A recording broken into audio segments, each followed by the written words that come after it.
নমস্কার বন্ধুরা, খিদে সাথীতে আপনাদের সবাইকে স্বাগত। আজকে বানাবো থোড় পোস্ত।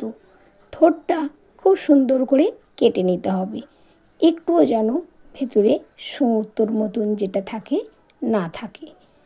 একদম ছোট্ট ছোট্ট করে লম্বা লম্বা করে কেটে নিয়েছি। তার সঙ্গে আলুও সেম একই রকমভাবে কেটে নিয়েছি। এগুলোকে এবার ভালোভাবে ধুয়ে নেব। আর একটা টিপস হলো, থোড় সবসময় জলে দিয়ে কাটবেন, কেননা এর যে কষটা কালো হয়ে যেতে পারে। দেখছেন কতটা ফ্রেশ আছে থোড়টা। এবার আমি নুন আর হলুদ দিয়ে ভালোভাবে সেদ্ধ করে নেব। পোস্ত বানানোর জন্য পোস্ত তো অবশ্যই চাই, একটু বেশি পরিমাণে পোস্তটা লাগবে। আমি পোস্তটা কাঁচা লঙ্কা দিয়ে ভালোভাবে পেস্ট বানিয়ে নেব। দেখুন সিদ্ধ হয়ে গেছে। এবার একেবারে সরষের তেল দিয়ে দিয়েছি কড়ার মধ্যে, কালো জিরে আর শুকনো লঙ্কা ফোড়ন দিয়েছি। ফোড়ন দিয়ে সমস্ত জল ঝরানো থোড় আর আলুটাকে দিয়ে বেশ খানিকক্ষণ ভাজা ভাজা করব। একটু যেন জল না থাকে, একটু ভালো করে ভেজে নিলে এটা টেস্ট একেবারে দ্বিগুণ হয়ে যাবে। একটু সময় ধরে ভেজে নিচ্ছি। ভেজে নেওয়ার পর আসল কাজ, এবার একটু টাইম ধরে আমরা ভাজতে থাকছি। দেখুন কতটা শুকনো শুকনো হয়ে এসেছে না। এবার আমি ওই পোস্ত বাটাটা যেটা করে রেখেছিলাম সেটা দিয়ে দেবো।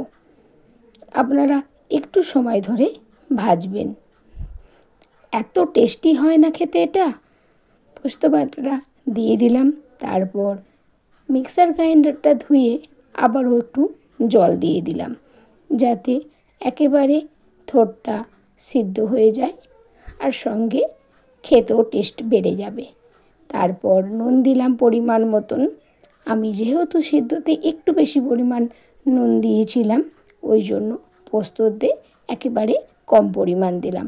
এবার আপনারা হয়তো যদি গুঁড়ো লঙ্কা খান তাহলে একটু ঝালের জন্য দিতে পারেন, আর আমি কাঁচা লঙ্কারই করব বলে শুধু কাঁচা লঙ্কাই দিয়েছিলাম। একটু কাঁচা তেল ছড়িয়ে একেবারে সার্ভ করে নিচ্ছি। এটা নিরামিষের দিন গরম ভাতে পেলে আর কিছুই লাগে না।